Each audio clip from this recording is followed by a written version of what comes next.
Okay, so magandang araw po sa lahat mga idol. Welcome back again to my channel, Aljan TV. Kung bago ka pa lang dito sa ating channel, huwag niyo po kalimutan mag-subscribe tsaka hit yung notification bell para updated ka lagi sa mga videos na ating pinopost kagaya po nito. Isang good news isang bad news. Okay, good news para po sa bansang Pilipinas, pero bad news para po sa mga OFW na uuwi at saka yung mga non-OFW, pati na rin po yung mga foreigner na gustong pumunta ng Pilipinas. Okay, may nilabas po ng ang isang memorandum ang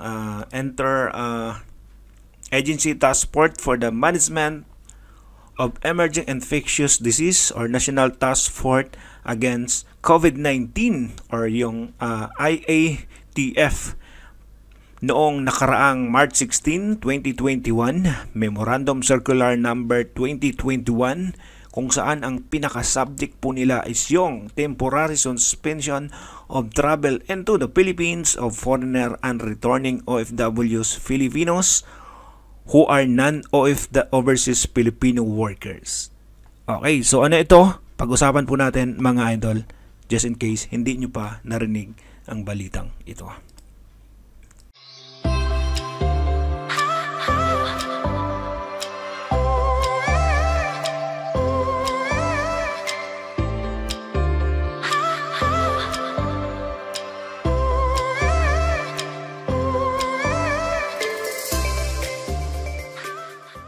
Okay, so ayan na nga po yung Memorandum Circular na nilabas po ng Interagency Task Force.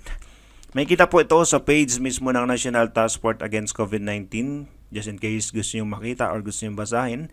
Pero for now, palawanag ko lang po sa inyo kung ano yung sinasabi sa Memorandum Circular na to, na ang pinaka-main agenda po niya or pinaka-main subject is yung temporary suspension of travel into the Philippines of foreigner and returning overseas Filipinos, ROF, or yung mga non-OFW. Ang good news po dito mga idol is yung exempted po yung mga OFW. Kaso lang may bad news kasi ang i-allowed lang po na papasokin is 1,500. Okay, basahin po natin yan maya-maya. Nakalagay po yan sa memorandum na yan. Pero bakit ito ginawa nila itong hakbang na to? Na isuspend mo na yung pagpasok ng mga foreigner at saka yung mga non-OFW sa Pilipinas dahil ito sa pagtaas ng positive cases ng COVID-19 sa Pilipinas, which is on March 15, 2021 nga, umabot ito ng 5,404 ang pinaka-highest na positive cases reported sa cases in last 6 months. So, nangamba sila na baka mamaya lalo pang dumarami. So, pinatigil muna ang pagpasok ng mga foreigner at saka yung mga non-OFW. Started ito, magsisimula ito on March 20, 2021 hanggang April 19, 2021.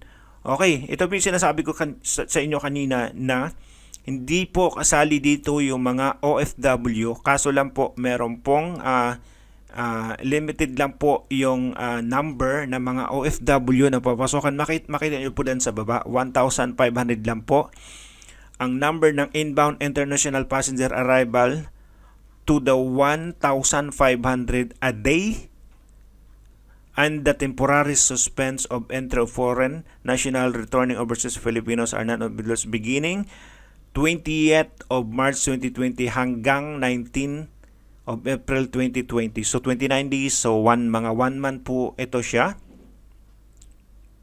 Yes, mga 1 month po siya ito.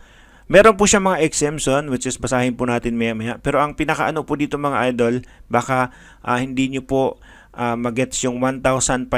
Hindi po ito per airline ha. Ito po ay, hindi rin po ito per country. Ito po ay kabuuan. Ibig sabihin po, yung 1,500 na yan, sa lahat na po ng countries yan. So hindi po dito sa Kuwait 1,500, dito sa Qatar 1,500. Hindi po, kabuuan na po yung 1,500 international passengers. So international po sa buong countries po yan at sa buong airlines. So depende na po yan sa mga airlines at depende na po yan sa mga countries kung paano nila paghati-hatiin. Kasi malamang po on this particular date, marami na pong mga nagbubook na uuwi na on the particular days. Kaso nga lang po, naabutan dito sa memorandum na to. So may mga biyahe po malamang na makakansela dahil po sa paglimit na ito. Okay, magandang balita ito sa Pilipinas, at least kahit papano maging safe kasi limitahan nila yung pagpasok ng mga OFW at saka yung mga foreigner at saka yung mga non-foreigner. So mas maganda po siya kasi nilimitahan lang. Ang mahirap lang nito, paano na yung mga uuwi na nakabook na po sa ticket na to tapos makansela na naman dahil nga po ay hindi naman po sa buong country 1,500 po.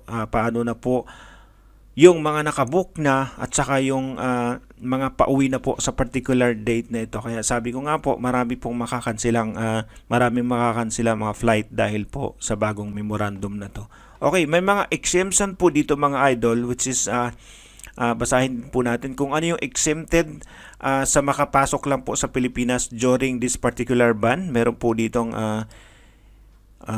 papakita ko po sa inyo kung ano yung mga exempted lang na pwedeng pumasok sa Pilipinas under particular date. Bukod doon sa mga OFW na 1,500 nga lang po ang kanilang ina-accept. So ito yung mga exempted except for the following na makapasok po sa Pilipinas.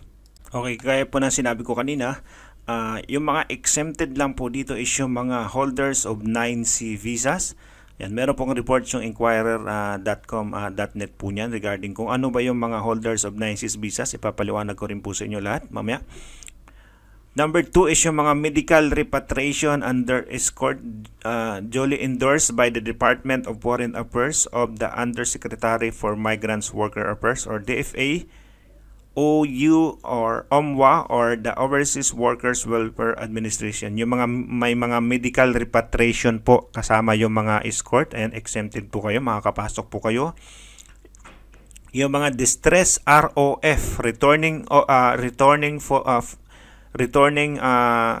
OFWs duly endorsed by the Department of Foreign Affairs Office of the Undersecretary for Migrant Workers Affairs or DFA, OMWA. Emergency humanitarian and other analogous cases approved by the NTF COVID-19. Okay? So ito po yung exempted po para dito sa suspension na to, which is maglalas nga po ng 1 month. So ano ba yung 9C visas na yan? Ayan, meron pong paliwanag dito kasi chinek ko po ito kung ano ito. So ito po yung ibig sabihin ng 9C visas. Okay, di ba kasama doon sa exempted is yung mga 9E pala, visa and who can get it. Okay? So ayon sa Bureau of Immigration website, the 9E visa is a type of non-immigrant visa for any accredited official of a foreign government recognized by the government of the Philippines. So ito yung mga nasa gobyerno lang po yata, ibig sabihin ito yung 9E visa na to. Okay, this type of visa can also be offered to the accredited foreign official's family, attendant, servant, and employer. Okay, yung mga accredited foreign officials, so yung mga nasa government, correct me if I'm wrong, ito po yung ibig sabihin po niyan. So kung meron silang family, attendant, servants, and employee na gustong umuwi on this particular suspension date, pwede po sila rito, makakauwi po sila. Okay, so sana po maliwanag yan sa inyo mga idol. Okay, so yun na nga po mga idol, ano? Yun po yung good news at saka bad news. Good news para sa Pilipinas, bad news para sa mga kababayan natin na gustong umuwi sa Pilipinas. Lalong-lalo na po yung mga OFW. Kaya nga yung mga nagta-travel po within particular month, nako, ipaplan na lang pong mabuti ang inyong travel siguro pagkatapos na lang po nito sa suspension na to, para po hindi kayo maabala naman kasi hindi rin po natin alam kung ano yung maaring mangyayari pa after this. Kung patuloy yung pagtaas ng kaso ng COVID-19 sa Pilipinas, malamang ipapalawig pa po ulit itong suspension na ito. Nakakalungkot lang po dito kasi yung mga OFW, yung 1,500 OFWs, napakakunti lang po nun. Kung lahat ng country na yung pag-uusapan, napakakunti lang po nun. So yung mga nagpaplano dyan na magbakasyon on this particular month or date, siguro re-schedule na lang po yan siguro mga idol. So yung mga nakapagbakasyon na naman, ayun, kontakin nyo na lang po yung inyong mga travel agency regarding po yan kung ano ang gagawin just in case kayo ay or sila ay magbabawas na mga papauwiin or kasi nga po dahil doon sa limited na 1,500 lang po sa mga OFW. Okay, lahat po ng information na nakuha natin dito sa balitang ito is nakalagay po sa ating description down below.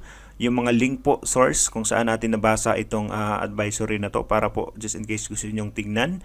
Silipin nyo lang po dito sa baba ng aking description, andyan po yung mga source regarding sa information ito. Just in case man meron akong hindi dito na paliwanag ng maayos, maaari po kayong mag-add comment down below para sa mga kababayan natin just in case meron itong mga followers na gusto pa ng additional information regarding this. Kung meron naman kayong mga katanungan regarding this advisory, maaari nyo pong mag-comment down below. Try ko pong sagutin yan mga idol sa abot ng aking makakaya. Okay, so yun lang po siguro mga idol para sa ating video na ito. Marami thank you po sa inyo lahat. God bless, bye bye, and see you on my next video.